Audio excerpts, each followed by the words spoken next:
നാണില്ലല്ലോ അവൾക്ക്. രാവിലെ എടുത്തു വെച്ച് വിളിച്ചേക്കുന്നു. അവളുടെ അമ്മയുടെ നമ്പർ ആണെന്ന് അറിഞ്ഞുകൊണ്ട് തന്നെയാ ഞാൻ അങ്ങനെ പറഞ്ഞത്. അമ്പലത്തിൽ പോകുന്നതിന് എന്തിനാ അമ്മ ഇത്രയും ദേഷ്യം? പിന്നെ എങ്ങനെ ദേഷ്യം വരാതിരിക്കും മോളെ? രാവിലെ ഏതോ നമ്പറിൽ നിന്ന് ശിവാനി വിളിച്ചേക്കുന്നു. അവൾക്ക് എന്നോട് എന്തോ സംസാരിക്കാനുണ്ടെന്ന്. എന്ത് സംസാരിക്കാൻ? ആർക്കറിയാം? ഞാനൊന്നും ചോദിക്കാനും നിന്നില്ല, കേൾക്കാനും നിന്നില്ല. രാവിലെ ഉള്ള മൂട് കളഞ്ഞു. ആ മോളെ, ഞാൻ പോയിട്ട് വരാം.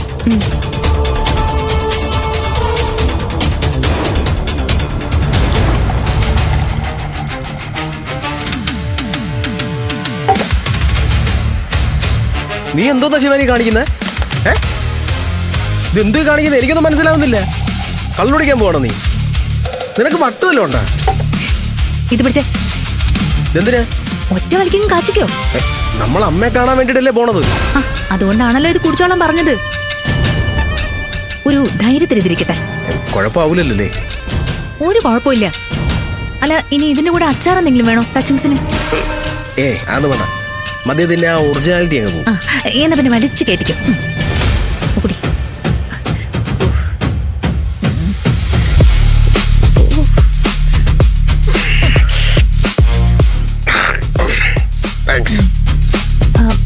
ഒരു പെഗ് കൂടി കഴിച്ചാലും പാവോ? നിനക്ക് അങ്ങനെ ഒരു താല്പര്യം ഉണ്ടെങ്കിൽ എനിക്ക് ഒരു കുഴപ്പമില്ല. ഞാൻ ഓക്കെ ആയിരിക്കും. എനിക്ക് താല്പര്യക്കുറവൊന്നുമില്ല. പക്ഷെ സ്പോട്ട് ചെല്ലുമ്പോ ഈ കാലൊന്നും കിടന്ന് ആടരുത്, അത്രേ ഉള്ളൂ. എന്നൊരു കാര്യം ചെയ്യ്, രണ്ടെണ്ണം കൂടെ ഒഴിച്ചോ. കട്ടയ്ക്ക് നിന്നോട് നിൽക്കാനുള്ളതല്ലേ, കട്ടയ്ക്ക് തന്നെ കയറ്റി ഒഴിച്ചോ. ഇങ്ങനെയുള്ള ഭാര്യമാരുണ്ടെങ്കിലേ നമ്മൾ ജീവിതത്തിൽ അറിയാതെ സന്തോഷിച്ചു. പോണ കാര്യം സാധിക്കണമെങ്കിലേ ഇങ്ങനെ ചില ഒറ്റമൂലികളൊക്കെ വേണം. പോരെ? കുടി കുടി.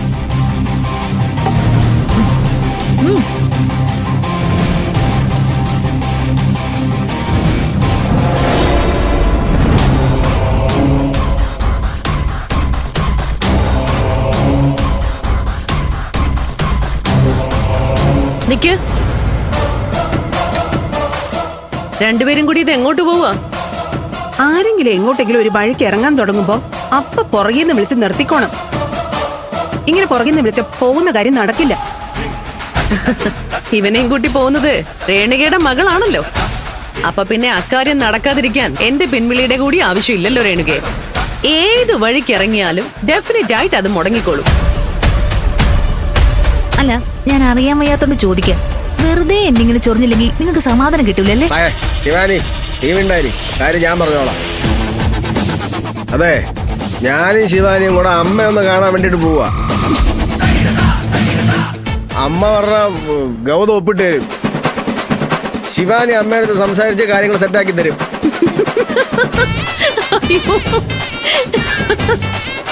അല്ലേ? പ്രണവ് പറഞ്ഞത് ഇത്രയ്ക്ക് ചിരിക്കാനുള്ള കോമഡി ഒന്നും അല്ല. ചിരി നിർത്താം. എന്റെ ശിവാനി, ഞാനൊരു സിറ്റുവേഷൻ ഹ്യൂമർ ഓർത്തു പോയതാ. എന്നോട് ക്ഷമിച്ചില്ല ശിവാനി. നീ ഇവനെയും കൊണ്ട് നേരെ ഏട്ടത്തിയും ഗൗതമും നിധിയും താമസിക്കുന്ന വീട്ടിലേക്ക് ചെല്ലും. നിന്നെ കണ്ടപാടെ ഏട്ടത്തി വരുന്നു. വാ മരുമകളെന്നും പറഞ്ഞ് അകത്ത് കയറ്റി ഇരുത്തി സ്വീകരിച്ചു കൊണ്ടുപോകുന്നു. അകത്ത് കൊണ്ടുപോയി ഇരുത്തി കഴിഞ്ഞാ പിന്നെ കോഫിയായി, ചായയായി, ജ്യൂസായി, പലഹാരങ്ങളായി. ഇതിനിടയ്ക്ക് നിങ്ങള് വിഷയങ്ങൾ അങ്ങോട്ട് പറയും അല്ലേ?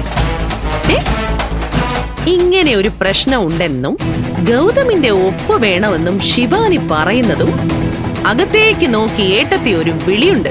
ഗൗതം, ഇവിടെ വായോന്ന്, അല്ലേ? പിന്നെ കാര്യങ്ങളെല്ലാം നമ്മുടെ വന്ദേ ഭാരത് ട്രെയിനിന്റെ വേഗത്തിലായിരിക്കും.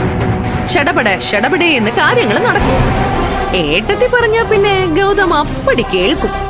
ലെറ്റർ എഴുതുന്നു, ഒപ്പിടുന്നു, വേണമെങ്കിൽ ഒരു സീലും പതിപ്പിക്കും. ഐഡിയ. ഇത്തരം വിഡിത്തങ്ങളൊക്കെ ചിന്തിക്കാൻ നിന്റെ ഭാര്യയ്ക്കല്ലാതെ ഈ ലോകത്ത് വേറെ ആർക്കും കഴിയില്ല പ്രണവേ.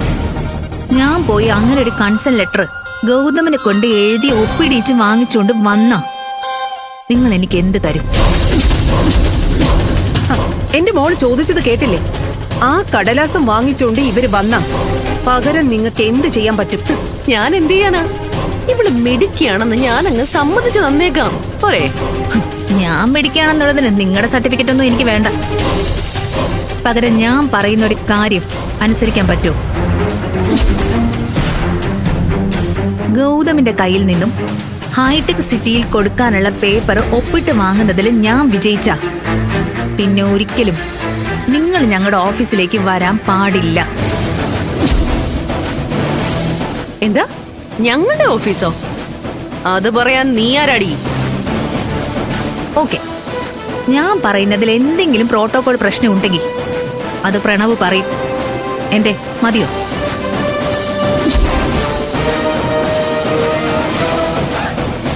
പ്രണവേ, ഞാൻ പറഞ്ഞ കണ്ടീഷൻ അതുപോലെ അങ്ങോട്ട് പറഞ്ഞു കൊടുക്ക്. പ്രണവ് എനിക്ക് വാക്ക് തന്നതാണേ. പറയുന്നെങ്കിൽ വേഗം പറ. ഒന്നുകിൽ അമ്മയെ കാണാൻ പോ, അല്ലെങ്കിൽ തിരിച്ച് റൂമിലേക്ക് പോ. എന്താന്ന് വെച്ചാൽ തീരുമാനിക്കും.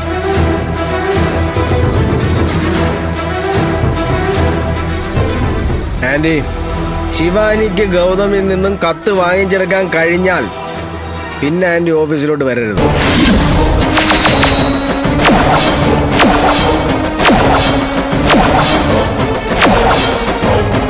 ഞാൻ ജയിച്ച് വന്നു കഴിയുമ്പോ ഞാനൊന്നും അറിഞ്ഞില്ലേ രാമനാരായണെന്ന് പറഞ്ഞ് കാലുമാറി കളയില്ലല്ലോ മാഡം വസുന്ധര.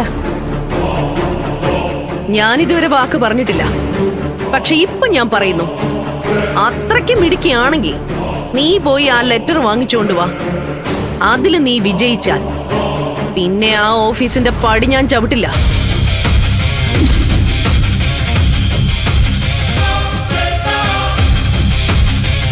പ്രണവൻ വാ, നമുക്ക് പോയിട്ട് വരാം.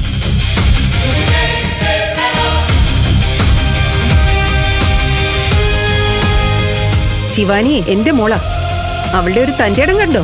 ചെയ്യൂന്ന് പറഞ്ഞോ അവള് ചെയ്യും. എന്തായാലും എനിക്ക് ഒരു കാര്യത്തിൽ ആശ്വാസമായി. നിങ്ങൾ ഓഫീസിലേക്ക് പോകാതായ പകല് മുഴുവൻ എനിക്ക് തനിച്ചിരുന്ന് ബോറടിക്കണ്ടല്ലോ. നമുക്ക് വേണ്ടിയും പറഞ്ഞ് എന്തെങ്കിലും അടുക്കള പണിയൊക്കെ ചെയ്ത് ഇവിടെ അങ്ങ് കൂടാം.